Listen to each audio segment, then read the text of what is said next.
Comme chaque matin et le vendredi, vous le savez, c'est la chronique du président du Consistoire central de France, Élie Corchia. Bonjour. Bonjour Elana. Merci d'être avec nous en studio, en direct, comme chaque vendredi.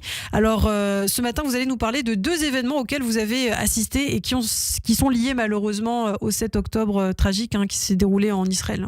Aussi, c'est ça la vie, un mélange à la fois de joie, de fête et puis de souvenirs par rapport à la tragédie du 7 octobre et autour de la fête de Tou Bishvat. Puisque cette semaine, je voulais revenir sur deux événements en particulier. Le premier qui a eu lieu, alors, chronologiquement, en début de semaine, lundi soir au Théâtre Mogador, avec le KKL de France, soirée exceptionnelle. Et puis ensuite, on parlera d'un événement qui a eu lieu hier à Versailles, avec la communauté juive de Versailles.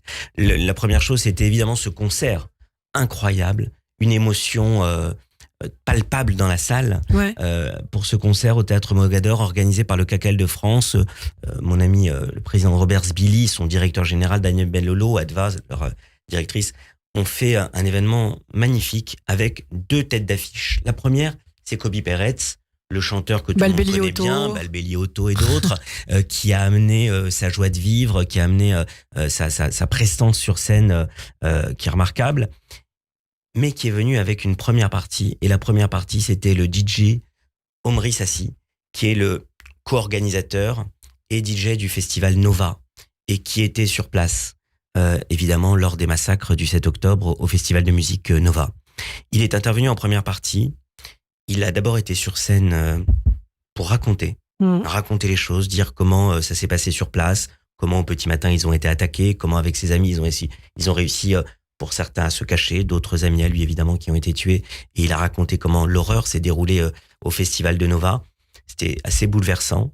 Et puis après, il a décidé de, vous savez, c'est ce fameux slogan « We will dance again », nous danserons encore, nous continuerons encore à vivre et à danser. Eh bien, il s'est mis sur ses platines et il nous a offert un concert de musique électronique avec des airs qui allaient de l'Echadodi, le chant, le cantique du Shabbat du vendredi soir, jusqu'à évidemment la Hatikva, et on a vibré à travers ces platines. La salle s'est levée à de nombreuses reprises et c'était une émotion vraiment incroyable. Et puis après, effectivement, le concert a eu lieu. Je voulais vraiment remercier mes amis du KKL pour cette soirée qu'ils nous ont offerte, qui était un grand moment et pour Tou Bishvat et pour se rappeler des victimes. Alors, événement. Le deuxième événement, c'était Versailles hier. Nous étions dans un très très beau domaine, le domaine de Versailles, où nous avons planté, c'est pour la première fois en France, une communauté juive organisée cela, la plantation d'un arbre pour Tou Bishvat et à la mémoire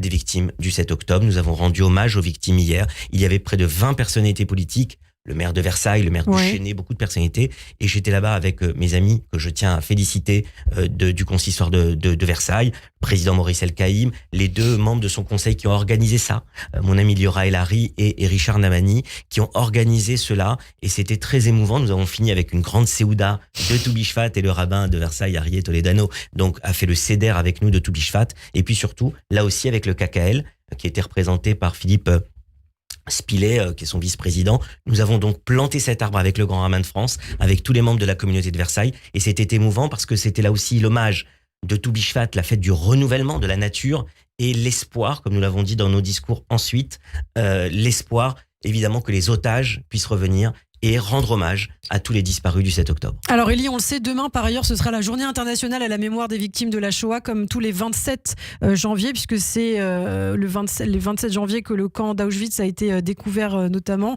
Et vous nous apportez justement une BD à propos, Vivre et mourir à Auschwitz. C'est ça. On est entre la bande dessinée et le roman graphique. Alors vraiment, je tiens à le dire ici, c'est un des plus forts témoignages que j'ai lus au cours de tous les livres et de ces dernières années. Vivre et mourir à Auschwitz de Dietmar Reinhardt, traduit par sans doute le plus grand traducteur de l'allemand aujourd'hui, Olivier Manoni. C'est lui qui s'était confronté à Mein Kampf et qui en a même tiré ensuite un livre qui s'appelle Traduire Hitler. C'est le plus grand traducteur de l'allemand. Et Dieter Reinhardt est un grand illustrateur. Des couleurs particulières. Des couleurs particulières qu'on ne voit jamais. C'est pas du noir et blanc, c'est pas du sépia, c'est pas du gris. C'est lui qui est à la fois au scénario, c'est lui qui est à la fois au dessin et c'est lui qui est à la fois coloriste de cet album. Il fait tout. C'est exceptionnel, il fait tout. Et c'est un des témoignages les plus documentés, les plus précis. Alors à ne pas mettre entre les mains, c'est pas à lire quand on a 10 ou 12 ans, plutôt pour à partir de l'adolescence. Et parce qu'il y a des images très dures. Parce qu'il y a des images dures, parce qu'on est confronté à la réalité. On voit notamment ce qui est le travail des sondeurs commandos. C'est un livre exceptionnel. Et alors qu'on arrive effectivement au 27 janvier demain, et c'était important de le dire, le livre s'ouvre sur la pendaison à Auschwitz en avril 47 de Rudolf Höss, lui qui a vécu sur place, et on voit quelque part qui a commandé le camp livre, d'Auschwitz. pourquoi ça s'appelle Vivre et mourir.